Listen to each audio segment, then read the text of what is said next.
Hello welcome दोस्तों, स्वागत करता हूँ फिर से आप सबको अपने इस चैनल में। तो गाइस इस वीडियो के अंदर हम डिटेल्स में डिस्कस करेंगे बिटकॉइन के बारे में। साथ ही में हम यहाँ पर डिटेल्स में बात करेंगे इथेरियम के बारे में और यहाँ पर डिटेल्स में जानेंगे बीएनबी कॉइन के बारे में। तो बीएनबी एंड इथेरियम के प्राइस के अंदर क्या नेक्स्ट मूवमेंट हमें देखने को मिल सकता है। बहुत सारे आप में से ऐसे लोग हैं जिनको बीएनबी के ऊपर भी अपडेट चाहिए, बहुत सारे लोग ऐसे भी है जिनको इथेरियम के ऊपर अपडेट चाहिए। तो इस वीडियो के अंदर मैं आपको अपडेट देने की पूरा कोशिश करूंगा एंड जो भी मेरा एनालिसिस होगा वो मेरा पर्सनल ओपिनियन होगा। तो इसके कारण आपको मेरे ओपिनियन के बेसिस पे कुछ भी डिसीजन नहीं लेनी है, ठीक है। जो भी ओपिनियन एंड मेरा थॉट्स है वो मैं आप लोगों के साथ यहाँ पर शेयर करूंगा। बाकी वीडियो में आगे बढ़ने से पहले अगर आप पहली बार चैनल पर विजिट कर रहे हो, एट द एंड अगर आपको चीजें लॉजिकल लगे या फिर अगर आपको चीजें सही लगे तो फिर आप चैनल को सब्सक्राइब भी कर सकते हो एंड टेलीग्राम चैनल को भी ज्वाइन करना चाहते हो, लिंक मैंने डिस्क्रिप्शन में ऑलरेडी डाल दिया है, वहां से जाकर आप जरूर से ज्वाइन भी कर सकते हो। तो इस टाइम पे अगर आप देखोगे तो बिटकॉइन के प्राइस ना हमें यहाँ पर एक साइडवेज काइंड ऑफ आप बोल सकते हो कि प्राइस के अंदर ना ही हमें ज्यादा मूवमेंट देखने को मिल रहा है। मूवमेंट यानी कि हमें एक इंपल्सिव मूवमेंट चाहिए इन ऑर्डर टू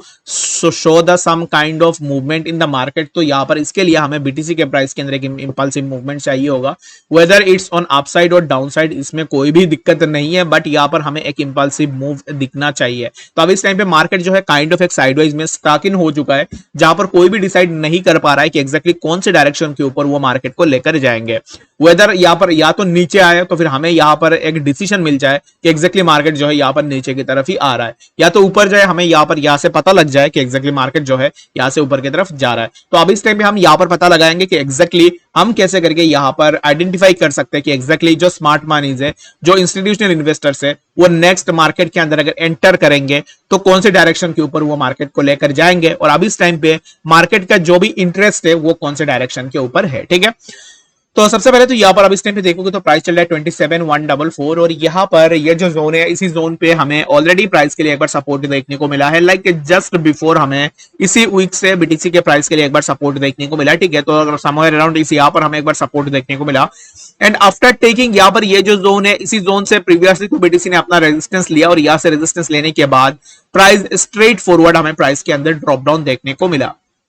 उसके बाद प्राइस ने यहां से इसी जोन का ब्रेकआउट किया। After breaking out this zone, यहाँ पर प्राइस क्या कर रहा है कि प्राइस यहाँ पर एक साइडवेज कंडीशन के अंदर मूव कर रहा है। प्राइस के अंदर ज्यादा हमें तो कोई भी मूवमेंट देखने को नहीं मिल रहा है और प्राइस जब भी ऊपर जा रहा है तो प्राइस के अंदर जो है यहाँ पर हमें लोअर लोज देखने को मिल रहा है, यानी कि प्राइस अब इस टाइम पे हायर हाइज नहीं बना पा रहा है, ठीक है। तो जब भी किसी भी कॉइन के प्राइस के अंदर प्राइस एक्शन में हमें लोअर लोज देखने को मिलता है, दैट मींस क्या है कि अब इस टाइम पे बायर्स का जो इंटरेस्ट है वो उस पर्टिकुलर प्रोजेक्ट के ऊपर कम हो रहा है एज कंपेयर टू सेलर्स, यानी कि सेलर्स अब इस टाइम पे ज्यादा सेलिंग करने के लिए डोमिनेट कर रहे हैं एज कंपेयर टू बायर्स। तो जिसके चलते हुए क्या हो सकता है कि लेट्स सपोज कि आप यहाँ पर ऐसे सोचो कि आप किसी एक रस्सी को खींच रहे हो, ठीक है, आप यहां से खींच रहे हो, लेट्स सपोज कि आप यहाँ पर बायर हो और यहाँ पर सेलर्स है। तो जितने भी सेलर्स है, सेलर्स का जो यहाँ पर अभी इस टाइम पे एक्टिविटी है वो ज्यादा हो रहा है, यानी कि सेलर्स ये जो रस्सी है इस रस्सी को ज्यादा पुल कर रहे हैं एज कंपेयर टू बायर्स। जैसे कि मान लो कि बायर्स हम हैं, जैसे कि आप हो, हम हैं और भी यहाँ पर कुछ लोग हैं जो हम तो यहाँ पर बहुत दूर से खींच रहे हैं इस रस्सी को, बट यहाँ पर हम इस रस्सी को अपने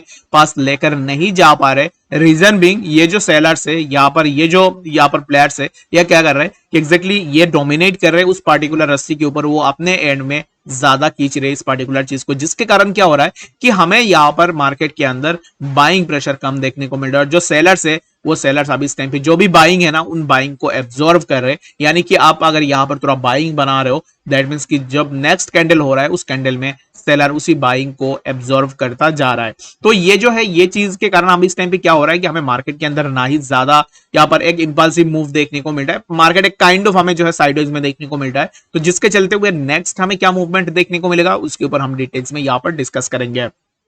तो बात करते हैं ना एग्जैक्टली अब इस टाइम पे जो हमारा यहाँ पर नेक्स्ट मूवमेंट होगा। तो अब इस टाइम पे जैसे कि ये जो जोन है 26,986, ये जो जोन है, इसी जोन पे अगर प्राइस फिर से आकर सपोर्ट लेता है तो after taking support over that zone यहाँ से हमें प्राइस के अंदर थोड़ा मूवमेंट इजीली देखने को मिल सकता है। तो फॉर नाउ मैं अभी इस टाइम पे थोड़ा वेट एंड वॉच करूंगा, मार्केट को देखूंगा कि एग्जैक्टली नेक्स्ट क्या मूवमेंट होता है एंड लेटर ऑन मैं यहाँ पर डिसाइड करूंगा कि एग्जैक्टली मुझे अब इस टाइम पे एंटर करनी है या नहीं करनी है, ठीक है। बाकी यहाँ पर किसी को फाइनेंशियल गाइड नहीं है, मैं जस्ट अपना ओपिनियन शेयर कर रहा हूँ एंड मेरे हिसाब से बीटीसी यहाँ पर ये जो जोन है, इसी जोन पे सपोर्ट लेने के बाद यहाँ से हमें प्राइस के अंदर थोड़ा मूवमेंट जरूर से दिखा सकता है, जो कि हमें 27,655 ये जो जोन है, इस जोन का एक्सपेक्टेशन में लगाऊंगा। अगर मैं यहाँ पर एक रेक्टेंगुलर बॉक्स को ड्रॉ करूँ तो फिर यहाँ पर देखोगे तो ऑलरेडी एक अराउंड दिस रेक्टेंगुलर बॉक्स हमें प्राइस का मूवमेंट देखने को मिल रहा है। वेदर अगर प्राइस ऊपर की तरफ यहाँ से जस्ट आपको ये सोचना है, प्राइस के अंदर इंपल्सिव मूव आपको तब देखने को मिलेगा अगर प्राइस को ये जो रेक्टेंगुलर बॉक्स है, इस रेक्टेंगुलर बॉक्स को ब्रेक करना पड़ेगा ऊपर की तरफ अगर ऊपर जाना है, और अगर यहाँ पर नीचे आना है तो फिर इसी रेक्टेंगुलर बॉक्स को नीचे की तरफ ब्रेक डाउन करना पड़ेगा। और जब भी price beyond this rectangular box निकलेगा तब हमें पता लग जाएगा या तो मार्केट ऊपर जाएगा या फिर मार्केट के अंदर हमें ड्रॉप डाउन देखने को मिलेगा। तो मैंने यहाँ पर जितना इजी वे में हो सका उतना इजी वे में मैंने आपको बता दिया है। बाकी किसी को समझ में नहीं आया तो वो मुझे कमेंट सेक्शन के अंदर जरूर से बता सकता है। आई वुड बी हैप्पियर कि अगर मैं आपको थोड़ा बहुत भी हेल्प कर पाऊँ इस चीज के ऊपर, ठीक है। तो चलिए फिर हम बात करते हैं इथेरियम के बारे में कि एग्जैक्टली इथेरियम के प्राइस के अंदर क्या मूवमेंट हम आने वाले टाइम में एक्सपेक्ट कर सकते हैं। तो जैसे ही बीटीसी के प्राइस के अंदर मूवमेंट हो रहा है ना, तो सिमिलर काइंड ऑफ मूवमेंट हम यहाँ पर इथेरियम में भी एक्सपेक्ट कर सकते हैं। तो इथेरियम के प्राइस अभी इस टाइम पे चल रहा है समवेयर अराउंड 1779 के आसपास, और इथेरियम में जो भी तामझाम लगा हुआ है, यानी कि जो भी ड्रॉइंग मैंने लगाया था सब मैंने रिमूव यहाँ पर कर दिया है ऑलरेडी। और यहाँ पर हम बात करते हैं कि इथेरियम में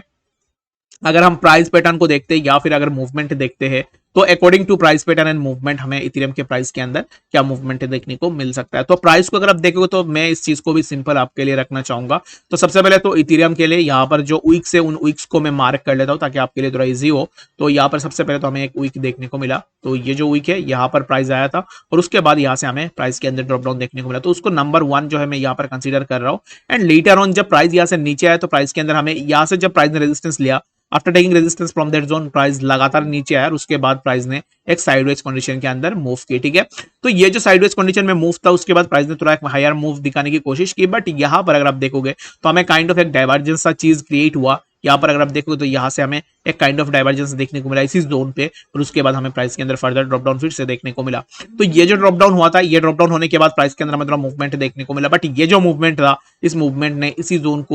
जोन का ब्रेकआउट जो है यहाँ पर इस मूवमेंट ने ले लिया था, ठीक है। और अगर मैं यहाँ पर इसी स्विंग को देखूंगा ना तो एक्जैक्टली अगर आप देखोगे तो यहाँ से प्राइस जैसे कि नीचे आया ना, तो यहाँ पर नीचे आने के बाद प्राइस ने जो यहाँ पर नीचे की तरफ प्राइस गया वो हमें कम देखने को मिला as compare to previous swing. अगर मैं इसी स्विंग के साथ कंपेयर करूं तो यहाँ पर प्राइस जाने के बाद प्राइस ने एक अच्छा खासा यहाँ पर रिट्रेसमेंट लिया था, प्राइस नीचे गया था। बट अगर मैं यहाँ पर देखूं तो प्राइस फिर सिर्फ 3 कैंडल में ही प्राइस नीचे आया और उसके बाद प्राइस ने एक अच्छा खासा मूवमेंट जो है ऊपर की तरफ लगाया। तो यहाँ से मुझे तो थोड़ा आइडिया हो गया था कि एक्जैक्टली प्राइस अभी इस टाइम पे थोड़ा बुलिश हो रहा है और यहाँ से प्राइस के अंदर हमें मूवमेंट देखने को मिल सकता है। तो सिमिलर काइंड ऑफ मूवमेंट हमें प्राइस में देखने को मिला, प्राइस यहाँ पर आया उसके बाद प्राइस इसी जोन पे गया और उसके बाद जो हमें काइंड ऑफ कुछ इस तरीके का मूवमेंट देखने को मिला है। तो अब इस टाइम पे नेक्स्ट हम क्या मूवमेंट यहाँ से एक्सपेक्ट करेंगे, तो नेक्स्ट जो मूवमेंट है ना वो मूवमेंट हम यहाँ से यही एक्सपेक्ट करेंगे कि राइट नाउ ये जो वीक है जिस वीक के बारे में मैं बात कर रहा था, तो प्राइस सराउंड कर रहा है in near between this zone, जो कि यहां से प्राइस को एक अच्छा खासा रेजिस्टेंस दे सकता है। और यहां से प्राइस अगर अच्छा खासा रेजिस्टेंस लेता है दैट मींस कि यहां से प्राइस के नीचे आने के चांसेस जो है बहुत ज्यादा हो जाता है,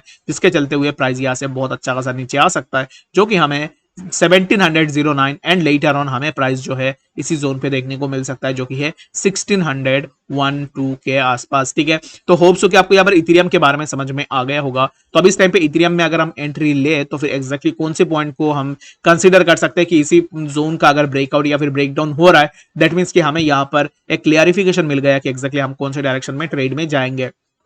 तो मेरा यहाँ पर सिंपल सा एक चीज है कि अगर यहाँ पर हमें इसी जोन का ब्रेकआउट मिलता है, ब्रेकआउट इन द सेंस सिर्फ ब्रेकआउट से नहीं होगा, जब भी ये ब्रेकआउट होगा तब हमें वॉल्यूम भी चाहिए, अच्छा खासा वॉल्यूम अगर यहाँ पर होता है इसी जोन का ब्रेकआउट होने के बाद, तो इसी ब्रेकआउट पे हम अपना एंट्री बना सकते हैं। और यहाँ से अगर ब्रेकआउट लेगा दैट मीन्स कि इथेरियम के प्राइस हमें अराउंड $2000 के आसपास हमें बैक इन $2000 हमें जो है जरूर से देखने को मिल सकता है। तो इसके लिए फॉर नाउ आपको थोड़ा वेट एंड वॉच जरूर से करनी है एंड आई होप कि इथेरियम जो है बहुत जल्द हमें एक अच्छा खासा मूवमेंट दिखा दे। अगर आपको याद होगा, अगर आप मार्केट के अंदर पहले से हो, जब मार्केट के अंदर थोड़ा ड्रॉप डाउन हमें देखने को मिला था तब यहाँ पर लोग यही एज्यूम कर रहे थे कि इथेरियम खत्म हो जाएगा, इथेरियम के प्राइस के अंदर और भी ड्रॉप डाउन होगा, बट एट लास्ट हमें इथेरियम के प्राइस के अंदर ऐसा कुछ भी देखने को नहीं मिला और इथेरियम जो है यहाँ पर स्टिल राइज कर रहा है और मेरे हिसाब से राइज करता ही रहेगा। तो नेक्स्ट यहाँ पर और एक चीज अगर आप देखोगे तो ये जो ट्रेंड लाइन है, इसी ट्रेंड लाइन ने एक अच्छा खासा सपोर्ट ऑलरेडी इथेरियम को प्रोवाइड करी है। तो अब इस टाइम पे अगर प्राइस नीचे आता है, लेट सपोज की प्राइस अब इस टाइम पे जहां पर चल रहा है